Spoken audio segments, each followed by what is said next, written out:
We remain steadfast in our commitment in delivering local news that matters. Stories that inspire. Enriching the lives of Filipinos in the Philippines and across the globe. This is your GMA Regional TV. Buong puso para sa Pilipino. Klase sa pirang eskwelahan sa Naga City pigsuspindir huli sa brownout. Mabatang parong hali sa Naga City Abatwa inireklamo na. Asin, leveled up na tinapa, bida sa Tinapa Festival. Ini ang GMA Regional TV Balitang Bicolandia.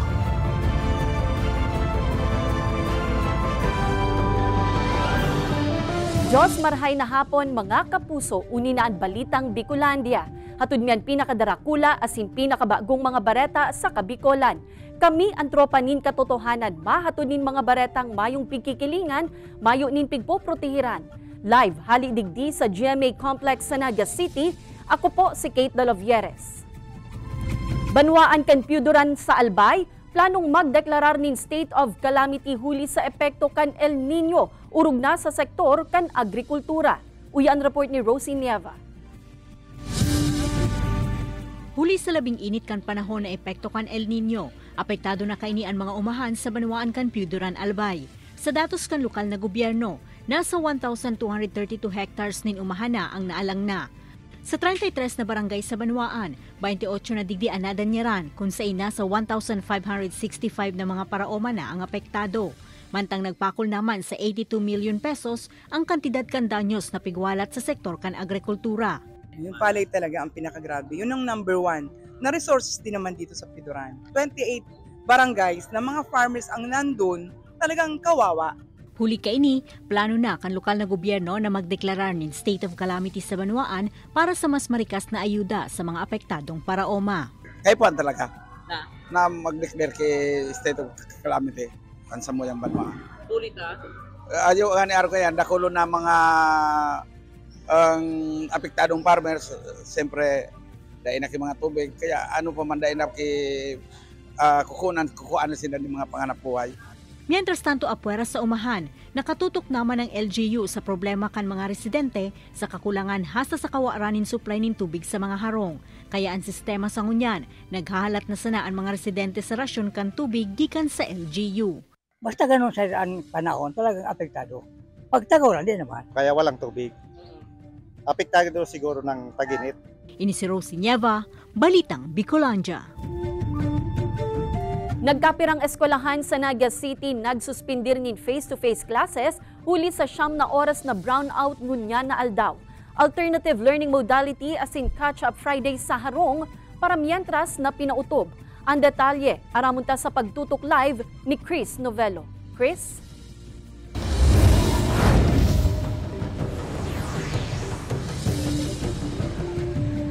Kate, ang Naga City School of Arts and Trade asin Mansabang Elementary School sa Naga City ang mga eskwelahan sa syudad na nagasuspinde in face-to-face classes ngunyan aldaw kasabay kan 9 na oras na power interruption kan Kasureko 2 na sinabayan pa kan maarasas na panahon na posibleng makaapekto sa salud asin pagkanood kan mga estudyante asin mga paratukdo.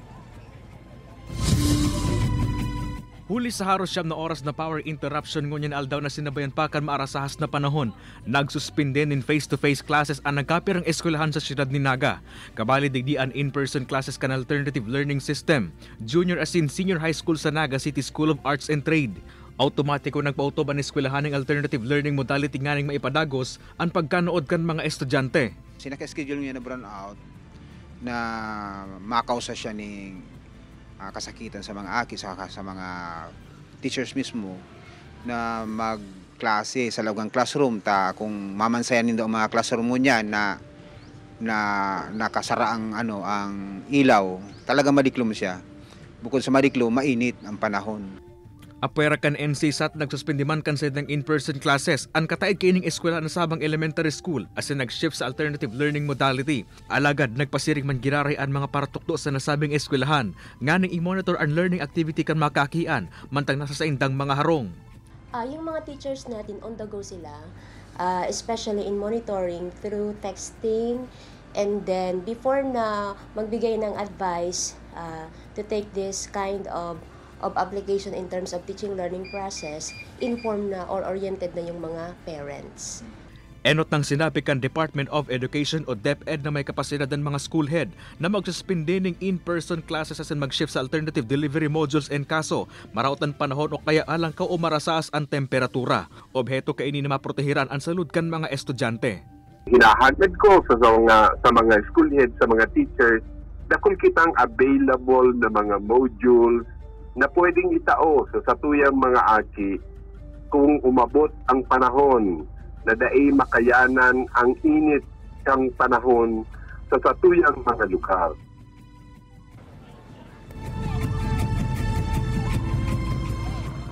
Kate, enot ating sinabi kan pag-asa na magdadagos-dagos pa ang maarasaas na panahon na namamatian niya to, lalo pa pag nagtransition na from amihan to habagat. Kate? Jos Mabalos, Chris. Suspensyon kan provision sa rice tarification law na nagbabawal kan pagpabakal nin NFA rice sa merkado. Nahihiling kan pirang grupo na makakatabang sa taho kan pagmahal kan bagas. Alagad posible daw ini. Ang simbag kan Department of Agriculture Bicol sa tuyang aramon sa report ni Jessica Kalinog. Ang mga bagas na pigtitinda sa merkado publiko kan banwaan in pili, nagihiro sa 51 hasta 60 pesos an kada kilo. Kung ikukumparar ka nakalihis na mga bulan, pababa na ang presyo kan bagas sa ngunyan. Naglalao man sinda Diyosa na padagos palugod ining magbarato sa mga masunod na bulan. Dakulon pong mga consumers ang naghahanap po ng talaga, barato pong bagas. Pabor ini sa mga paratsenda, tamas madali man mapaparoling ang dilihensya. Pagmahalon, let's say, dati nakakabakal sinda ng 5 kilo, minsan pagmahalon na pasarong kilo na lang ang na-afford kang mga parabakal. Tapos maaray pa magabato na daa sa bulsa. Si Tatay Dante kan baliwag minalabak, sa Abril pa magusi kan mga tinanom na paroy. Kaya napabakal na muna nin bagas sa pili. Dati NFA rice ang pigbabakal niya tamas barato daa. Alagad mayo naman kaini sa merkado. Kung minsan sarong sako, araw kaya, taburo barato. Ngunya dahil ka makakalag ng sarong sako, tamal. Sinda Elvis, dating retailer o nagtitinda nin bagas hali sa NFA. Alagad taong 2019 kan ibawal na ini.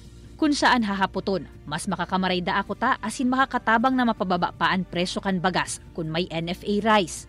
O dapat, para man lang sa taong bayan man, mga makabarato man. Minsan, makairak man ang parabakal mo yan. Inot na inot, ang pinakabarato mo yan, 48.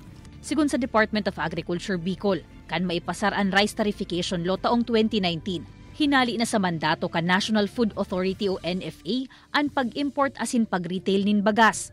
Nakapalaog sa lay na solamenteng tututukan kan ahensya ang pagbakal nin paroy sa mga local farmer para sa buffer stock na pwedeng itao sa mga LGU asin government agencies sa oras nin kalamidad. Konting percent lang ng production natin yung nabibili ng NFA kasi mas mataas na masyado yung mga presyo ng mga traders. So, ang farmers mas nagpapabili sa mga private compared sa NFA. Paliwanag pa kan DA Bicol. Mahal ang presyo kan bagas, huli sa mahal na farm gate price kan paroy, pati na ang mahal na inputs asin logistics. Alagad ngunya na nagpupuuna ang harvest season, pwede man daang lauman ang pagbarato kan bagas sa merkado. Mahihiling iyan sa Abril o Mayo. Kaibanan si Gerald Gandia, Jessica Kalinog, Balitang Bicolandia. Lalaki arestado huli sa iligal na pagpapabakal nin badil sa Naga City. Mantang license to operate and possess firearms o LTOP caravan, pigkondusir sa Libmanan, Camarines Sur. Uyan report ni Jessica Kalinog. Bistado ang iligal na pagpapabakal nin badil kan sarong 42 anyos na lalaki sa Naga City.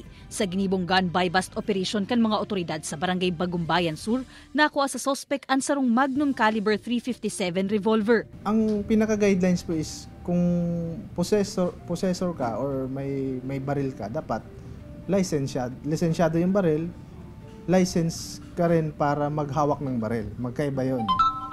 No? Pangalawa dyan, yung bebentahan mo, ganun din. Lisensyado din ikaw, yung bebentahan para bumili or para mag-possess. Ngunya na 2024, asin sa nakalihis na tulong taon, mayo man subuot ni nairehistrong gun-related incidents sa syudad, asin basado sa record kan NCPO. Dakol man ang mga nagsusurrender kan sa indang daing na lisensyadong badil sa paagi kan Oplan Katok. Sarong patotoo subuot ini na mas mahewas na ang pag-intindi kan mga nagenyo na kundi otorisado, daiman dapat magdara o magtago nin badil. Ngunya na aldaw, inaprobitsaran man kan mga gun owner unlicensed to operate and possess firearms o LTOP caravan sa banwaan nin Libmanan, Camarines Sur. Piga ko modardigdi ang mga sibilyan asin law enforcement personnel na ma-renew asin maparehistro nin mga badil.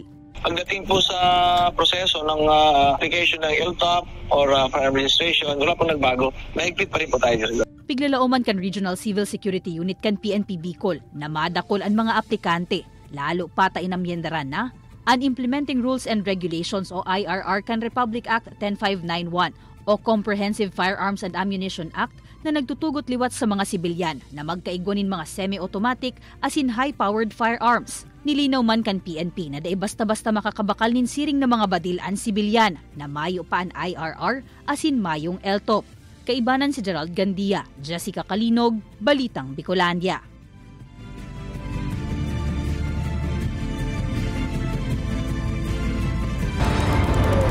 Ini ang GMA Regional TV Balitang Bicolandia.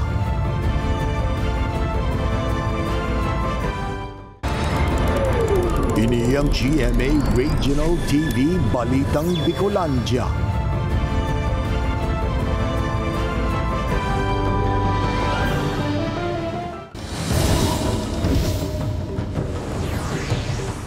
Ngunya na napaparanin na ang Semana Santa padagos man ang pagpreparar sa banwaan ning Calabanga sa Camarines Sur na urog na pigbibisita kan mga Katoliko, partikular ang kapilya kan imahen ni Amang Hinulid. Katakod kayan makakaulay niyato live si punong Barangay Aldrin Makawili kan Barangay Santa Salud. Diyos marhay na hapon po, Kap Aldrin. Good afternoon po, ma'am. Kap, kumusta po ang sitwasyon ngunyan dyan sa indong lugar pirang aldaw antes ang Semana Santa? Ngunyan po kaya, gadakol ng devotes ni Amang Hinulid kang kang first Friday, dakol na sinagsimba ko na ni Holy Week na sabi ko, pero last quarter pa mangunyan kang bulan ang Holy Week, pero dakol na nagadagsa sa tuwi digdi sa Amang Hinulid. Iyo po, ano po ang mga preparasyon na ginigibong ngunyan kan Barangay Council sa pag-antisipar na pagruso kan mga deboto ni Amang Hinulid? Nag-uruli naman kami, totally February pa lang, nag-uruli na kami about digdi sa preparation kang council, mga tanod, BHW, asin si mga miyembro kang council, nagibo man kami ning executive order para sa ngunya na maabot na Holy Week kung anong dapat ng ipatupad, si bawal asin dae. Iyo po, Kap, kung marurumduman ta po ano ka nakaaging taon, may pinautob na road closure sa mayor na tinampo na pasiring sa kapilya ni Hinulid. May pagbabago po ba sa mga protocols ngunya na taon? Likewise po, dati man lang, alas 3 ng hapon, mapintom ang pograri ang kantuta, tabawal na bawang palawag ng mga sasakyan igisa sa tuyang barangay, tangaling makabuelo po si mga maaari lakad. And then, may naulayan kami ni Mayor Severo na may alternative road po kitang gigibuhon igisa barangay San Lucas. Ang lampas po kayan Kipayo, diretso po alternative road lang po yan, ma'am. Opo. May pag-istrikto po ba kitang gigibuhon para naman duman sa mga malatag na mga paratienda o may designated areas po ba para sa inda? Yes, ma'am. Nag-uli na po kami kang council. Ang sabi nga ni si mga matindadigdiyo, willing man po kaming mag-welcome sa inda, kaming pigbabawal na dahil na magtinda. Pero po, 50 meters ahead, kung kihinulid, 50 meters parayo po, pasiring kanto ang pwede sindang magtinda. And then, magibo po kaming linya or mga sign na kung sailang sinda pwedeng magpuon asin hanggang sain po sinda dapat. Alright, Kap. Diyos mabalos po, punong Barangay Aldrin Makawili.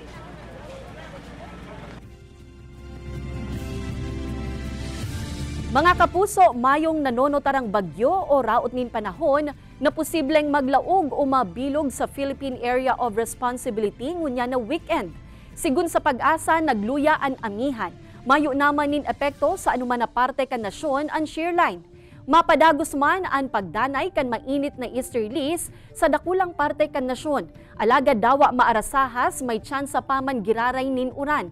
Basado sa datos kan Metro Weather, may tsansa nin uran sa pirang parte kan Camarines Provinces, Albay, Sorsogon, Catanduanes, asin Masbate. Kaya ihanda po an sa indong mga payong, magin an sa indong mga labahan. Posible man ang uran sa iba pang parte kan nasyon, urog na sa Northern asin Central Luzon, alagad mga warak-warak asin maluyas sana.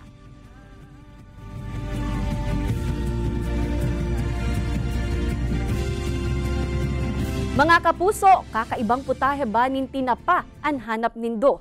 Sa banwaan kaya nin Piudoran Albay, nagpatiribayan ang mga chef sa ginibong tinapa cooking contest. Kung sain kabale sa mga kakaibang luto digdi, ang baked tinapa sushi na maski ang gayon kan plating talagang agaw atensyon. Kung healthy foods naman ang gusto mong kakanon, swak dyan ang tinapa vegetable spring roll. Igwaman nin smoked fish cutlet with Korean sauce na mapapa-unli rice ka sa siram. Kung dessert naman ang hanap, day dyan mapahuri ang smoked fish pie. Ang tinapa kulinarya iyo ang highlight kan selebrasyon kan tinapa festival kan banwaan ngunya na taon.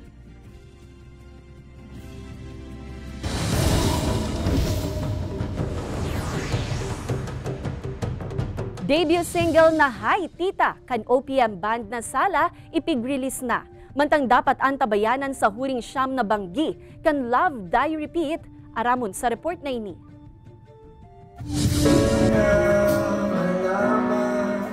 Big release na kan OPM band na Sala sa indang debut single sa Alt G Records na Hi Tita.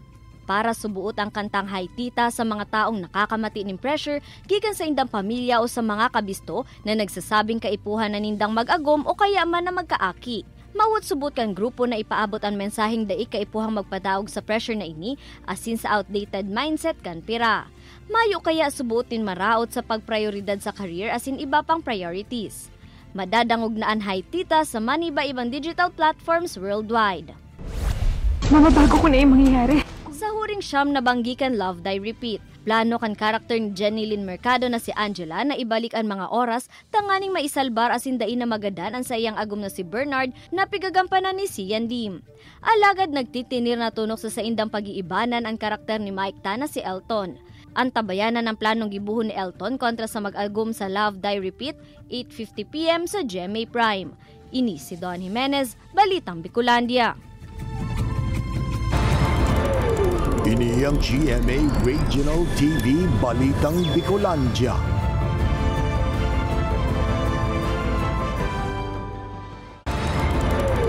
Ini ang GMA Regional TV Balitang Bicolandia.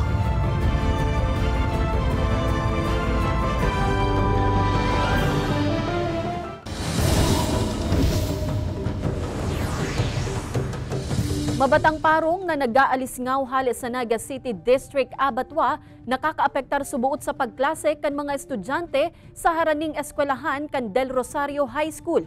Paglipat kan bunuan sa ibang lokasyon, saro sa mga pigkukonsiderar na solusyon, tanganing matungkusan ini. Tutukan sa report ni Jessica Calinog. Aga-aga sa saindang paglaog sa klase, inina ang routine kan grade 9 students kan Del Rosario High School. Isasarado ang mga bintana. Sa gilid kaya kan sa indang classroom, harani ang chambers kan Naga City District Abatwa kung sa'y nagdidiretso ang solid asin water wastes hali sa bunuan na sigun sa mga estudyante na mamarong pagkakaaga. Minsan po nakakakulog po sa tulak, tapos ang iba po nag-absent po pagkapunta, nagsusuka na po, nagkukulog po ang payuarke. Lalo na po pag minsan po pag mauran po, pakakatas po kang pag-uran, nagsasangaw po talaga. Pun ka nakaaging taon, ininaan sa indang classroom, mayo daanin pagbabago sa sitwasyon, dawa pa mainit sa classroom, day maninda magibong bukasan sa naan bintana. Sana ning parang may harangan lang po, daw po halangkaw na harang lang po. Iyo po. Daw po, sa taas na po ang parang magsangaw. Sigun ki teacher in charge Buddy Ferro, miski laaganin halangkaw na kudal, day man giraray mawawaraan parong, pati na ang mga naglalakop na langaw hali sa bunuan. Nairani naman da sa LGU ang presenteng sitwasyon sa eskwelahan, asin saro sa plano ang paglipat kan Abatwa sa ibang lokasyon. Alaga da ipaaram, kuno arin ini marirealisar. Pero, rest assured niya sa muya, na they are doing their best para makahanap ng lugar kung saan dapat mamugtak ang mga establishmento na arog kaining abattoir. Agosto 1989 kan magpuon ang operasyon kan Naga City Abattoir harayo sa kaharungan. Alagad kasabay kan pag-uswag kan Naga City an pagmukna man kan mga establishmento sa pagtaraid kaini. Sabi ko nga na mapaubahya na lang kami na lang malipat. Kung na kami baga nakaka-isturbo na. Dyan nga sa likodan may eskwelahan. So sabi ko sige, pero ang sabi ko man kung makalipat ang Naga City District Abattoir kung saan man, pakulay na, dahil naman kami taidan. Kapag tinaidan naman kami na malugod ng ngarosala na ireklamo. Alagad kung ilipat nin lokasyon, apektado man kaini asin mapaparayo an mga nagpapabuno sa abattoir. Day man subuot maiibitaran na may magsangaw na parong sa bunuan. Pagkabanggi, minalaog ang nasa 190 heads nin urig na bunuon. Ipiglalaog mo na ini sa holding pens antes na bunuon pag imaaga, asin duman, day maiibitaran na mabawas an mga ini.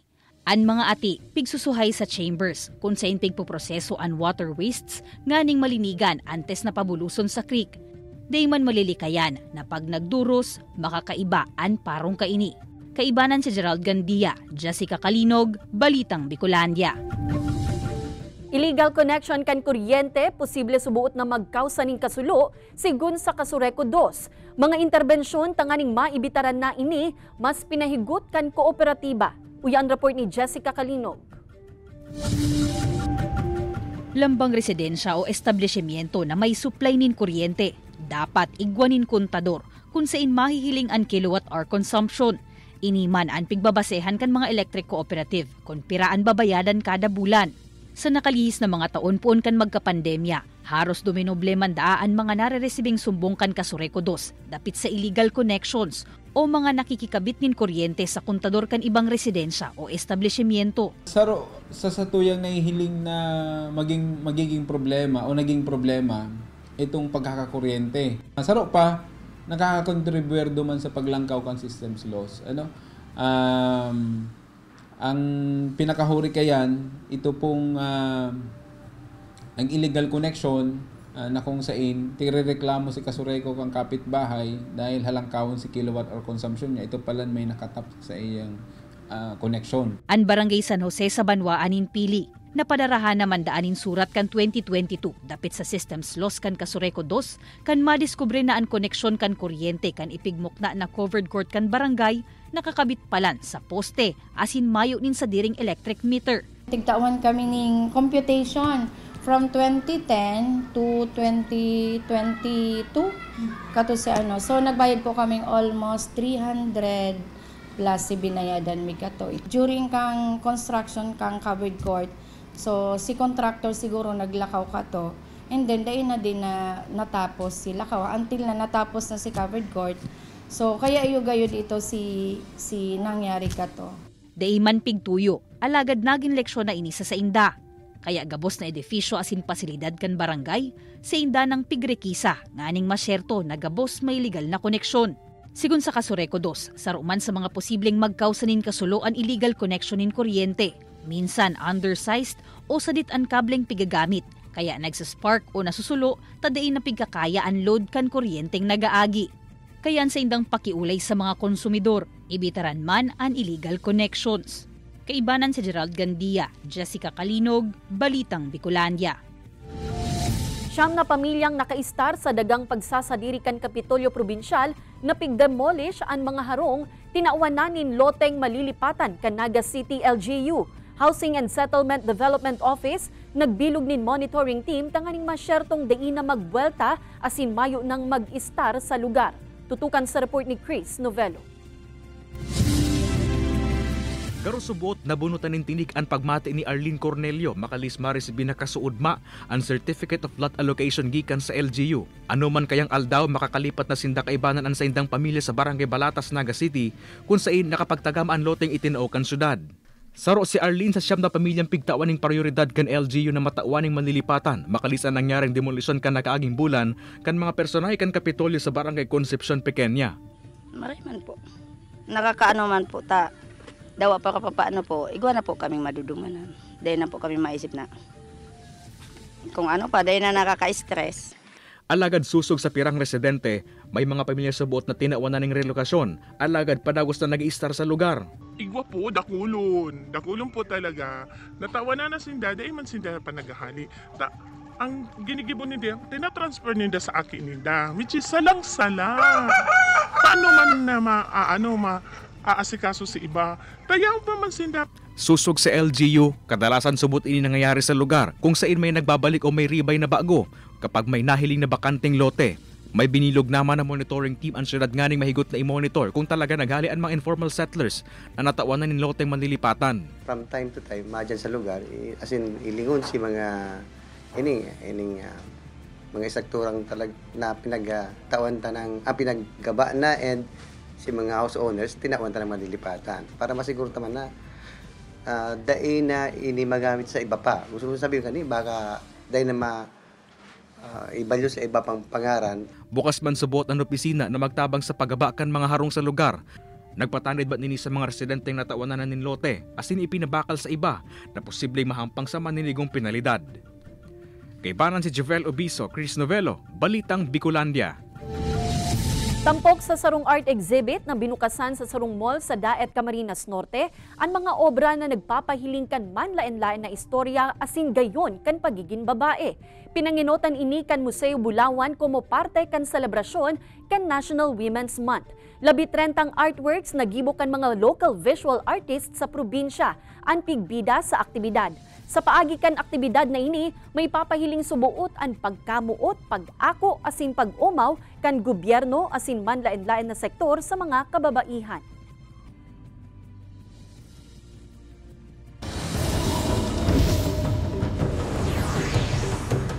Huli sa mainit na panahon na namamatean sa Catanduanes, Maribina Falls na mahihiling sa Banwaan kan Bato, sarungunyan sa mga destinasyon kan publiko. Pasyarantayan sa istorya ni Don Jimenez. Puun kan mga nakaaging aldaw, nagpakol sa 40 degrees Celsius ang heat index sa isnang probinsya kan Catanduanes. Kaya ang mga tao, kanya-kanyang diskarte, tanganing maski papaano, mainaan ang labing arasahas kan panahon.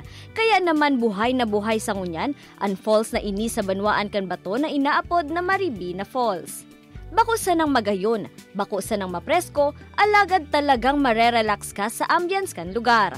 Kaya sinda Juji Alberto, da ipinalagpas ang pagkakataon na makapasyar sa lugar, urog na ta 15 minuto sa naman ini gikan sa Banwaan kan Verac. Maraming naliligo, sariwa yung tubig, tapos talagang puntahan po siya ng mga tao. Nasa 5 to 6 meters ang Langkaukan Falls, kung sain apwera sa pagkarigos, pwede man digding mag-picnic, asin may mga available pang cottage para sa mga pamilya o magbabarkada. 40 pesos na ang entrance fee sa mga gurang, 30 pesos para sa mga aki, asin 350 pesos ang renta sa cottage. It's clean, it's well relaxing, very nice and beautiful. Huli sa namamate ang mainit na panahon, biglalao manaman kan caretaker kan lugar na mas dakol na tao ang mabisita digdi sa mga masunod na semana o bulan. Posibleng mag-abot pa subuot sa 200 ka tao tuyong Sabado asin Domingo, araw kan mga nairehistro kan nakaaging taon. Maganda pong mag-relax, at saka maganda pong dalhin ang buong pamilya para po mag-relax sa lugar na ito. Malamig po ang tubig. Masarap po maligo. Kasabay kan pag-enjoy asin pag-relax, ang pakiulay sana ni Merly sa mga nagpapasyar digdi na imantinir ang kalinigan sa lugar. Ini si Don Jimenez, Balitang Bicolandia.